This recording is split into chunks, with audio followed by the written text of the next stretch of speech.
Bailey Ober made 24 starts last year with a 3.43 ERA and a 5% walk rate. That was good for the 10th best walk rate in baseball among pitchers with more than 140 innings, right alongside studs like Zach Wheeler, Zach Gallen, and Justin Steele. Ober's peripherals were sharp, suggesting that there wasn't too much ball and play luck or oddities that implied his underlying skills would make doing this again impossible. And in a recent spring training start of his, we saw him flash a few interesting changes. But before we get to that, we have to understand what kind of pitcher Ober was last year and who he could become. Some of the more nuanced advanced statistics the public is getting comfortable with, like Stuff Plus, don't really understand Ober as a pitcher. Fangraphs Stuff Plus had him with no above average pitch. His total Stuff Plus sat at 83, right around guys like Patrick Corbin and Trevor Williams, who, no offense to them, haven't been league average starters for over the last 4 seasons. So what on earth is going on here? I think you could ascribe some of it to Ober's physical characteristics. He stands 6'9" and yet has a release that is exactly the average for a right-handed pitcher in Major League Baseball, 5 feet 10 inches. And although stuff models do capture things like release height and extension, the latter of which Ober has over 7 feet of, public stuff models aren't perfect. They don't capture things like how a pitcher gets to that release height. Ober standing at 6'9", dropping and driving to his 5'10" release is going to look different to a hitter than how Kenta Maeda gets to a 5'10" release from his 6'1" body. And on top of that, Ober has a really strong ability to command the ball, which Location Plus, a metric that attempts to answer the question, how often do you put a pitch in a spot for it to succeed, thinks he's squarely above average with a 105. Command is continually something that allows a pitcher to punch above their Stuff Plus. Ober, to me, is a command-first righty with a pretty standard 4-pitch mix. He just has some funky things going on mechanically given his body size that I think deceive hitters. Versus left-handed hitters, Ober's pretty heavy on his fastball and changeup when he's even in counts. First pitch of an at-bat is where his curveball usage peaks. When he's ahead, he starts to bring in his slider and curveball more. And if he falls behind, he's pretty much only throwing four-seam and changeup. Four-seam usage peaking when he's behind in the count isn't really surprising given that it happens for most pitchers.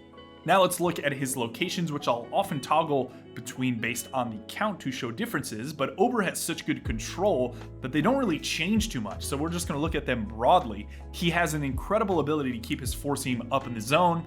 His slider works mostly down and into lefties, curveball mostly down, and then his changeup is mostly down and away. His approach is really standard for a guy with 4 pitches. To righties, when he's even, we get more diversity of his secondaries compared to his approach versus left-handed hitters. Both his slider and changeup are used around 20% or more versus righties, which I really think imbalances hitters early in the count from a guessing standpoint. And when he gets ahead, we see more of a 3-pitch mix emerge with almost even distribution between his four-seam slider and changeup. When he's behind, and this is one of my favorite things about him, he sticks to using the slider and the changeup a pretty good amount of the time because of how good his command is. What you'll often see with pitchers is that when they get behind in the count, their four-seam fastball usage will jump to 55, 60%, even if it's not that good of an offering, because they probably don't have anything else that they're comfortable throwing for a strike, and they don't really want to walk anybody. But because of Ober's sharp command, he's able to throw 50% non-fastballs when he's behind and protect himself from even worse damage. I think there's even an argument he should throw more non-fastballs behind in the count to righties because in those situations last season, his fastball got crushed. Let's look at his righty locations again in all counts because they don't change a ton based on count leverage. He's pretty heavy four-seam up, again, slider away, changeup and curveball down. Pretty basic approach. One of the things I want to point out is that when he's ahead, his fastball is actually out of the zone nearly 75% of the time, and his changeup is actually in the zone 50% of the time.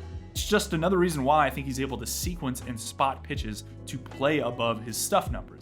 When he got in trouble last year, it was primarily against right-handed hitters, and it was when his fastballs missed down in the zone, which wasn't often, but did happen more behind in the count than anything, which gets me back to my point about him potentially backing off four-seam usage even more when he's behind in the count. All of his other secondaries were pretty hard to touch regardless of situation. In his first start of spring training 2024, March 2nd against the Phillies, Ober showed us a couple of tweaks. The first one was the one that I think caught more steam, but I actually don't think is the most important. He added another slider. StatCast is now tracking his slider from last year as a sweeper, which is an appropriate classification, and is now calling this tighter slider a cutter. Personally, I think this new kind of cutter slider pitch is more of a slider because it has drop and it's not really being thrown hard. But classification to me is kind of a mess, so I'm going to refer to it going forward as a second slider from here on out. The shape is right here in this area of a pitch plot. 4 inches of induced vertical break and 3 inches of glove side movement or sweep, pretty clearly in a slider shape. It fits pretty nicely into this mid to high 80s velocity band that he really hadn't thrown much in the past, and while he threw the majority of them to left-handed hitters in the spring outing, he also broke it out twice against righties, suggesting it's not a purely left-handed weapon for him, which is generally the utility of this shape for a right-handed pitcher. I think the purpose of this pitch to left-handed hitters is to give him something that he can strike, use in multiple counts, and it lives in a different velocity band. The curveball is an early count pitch, and when he gets deep count or even count, he's pretty heavy four-seam changeup. So I think this fits nicely into that balance, and I'd also like to see it used versus righties behind the count. We talked about how that was kind of a struggle for him. I think a pitch that he could strike more often than his slider to righties like this, throw it hard, prevents some damage, stays off barrel, will really help him, I hope, when he's behind the count.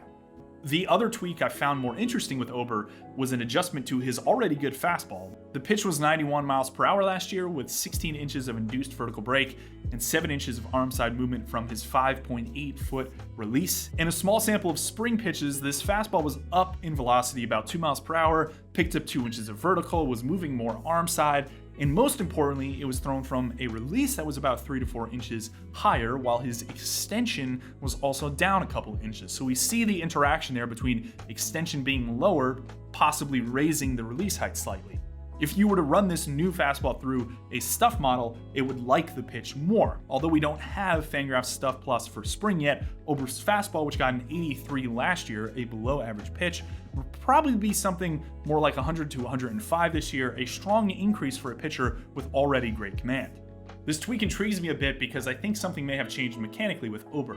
And again, I know we're talking about a really small sample, but I'm not generally going to bring up release height or extension differences unless they're in this 3 or more inch window. What we'll see throughout the season is a lot of small differences, but 3 to 4 inches on both release height and extension, even in a small sample for Ober, I think is worth noting. And it makes a lot of sense. As your extension starts to drop, as you don't stride down the mound as far, it's going to naturally raise your release slightly. So I think that's, again, the main driver of things. I don't exactly know why he's not extending down the mound as far, but it's interesting to me that maybe that's a byproduct of him jumping his velocity. I think a lot of the time what we look at on the public side here from a stats perspective are what I call output variables. We look at things that are the result of things happening in the body. And that's primarily because we don't have a lot of biomechanic information that's public. If we had that information, maybe we could back into things and say, okay, yeah, he's striding differently, he's striding more closed, or the internal rotation of his hip or the angle here or there changed such that these are the results we're getting. Instead, on the public side, we just get the results and have to react to them. So that's what we're seeing with Ober. I like it because I also think that a better fastball generally will help protect him from the counts where he was giving up a lot more damage on the offering. If we look at his projections, we see some pretty strong consistency. All of them with almost the exact same strikeout and walk rates alongside ERAs, which are within 20 or 30 points of each other, which really isn't a lot. This implies to me that he's somewhat of a low variance pitcher this season, and I'm always intrigued by changes like this in spring. Given that projections work off past data, and the input to that past data are the shapes and the locations Ober threw to, changing some of those shapes to me can create some more variance than perhaps these projections are suggesting. So if you're telling me Ober has a new cutter and four seam, what I really think that'll manifest in is more damage prevention. This might come in the form of a lower barrel rate. It could also relate to the fact that his home runs per nine drops slightly. Already a statistic in home runs per nine that has a lot of variance year over year. It takes a really long time for us to understand and also become predictive. So I think I'm pretty confident saying that might drop below 1, right? We're going to cutters more potentially behind the count. The four seam shape when he's throwing it behind the count might be better. So that's the main thing I'm looking at to change that maybe projections aren't totally capturing. I don't really think the command can improve much more. The strikeouts seem pretty reasonable. Maybe they go up slightly because of the better four-seam shape, but he's already so good when he's ahead in a count. I'm not entirely sure that matters a ton. So I see him as a guy that I think will be right under the league average in terms of ERA. I think there's some variance. He's below like a 3.8 ERA guy. He's going to have a really strong whip because of the walks prevention. We'll see what he does on the strikeout side. But if this guy gets to 150, 60 innings or so, I think it's pretty easy that he's going to be a 3 WAR or greater pitcher from a Fangraphs perspective. I really like him going into the season. I think the projections have kind of already pegged him as a breakout because of how solid all the peripherals were last season. And I'm jumping aboard that and just saying I think he might do a better job on the damage prevention side because of what he has flashed in spring training early this season. I'm going to keep an eye on whether these things continue, specifically with the fastball shape. We'll see how the cutter looks going forward as well, but I like Ober this season. Let me know in the comments if you like him as much, what you think your prediction is for him going into the season. As always, thank you for watching.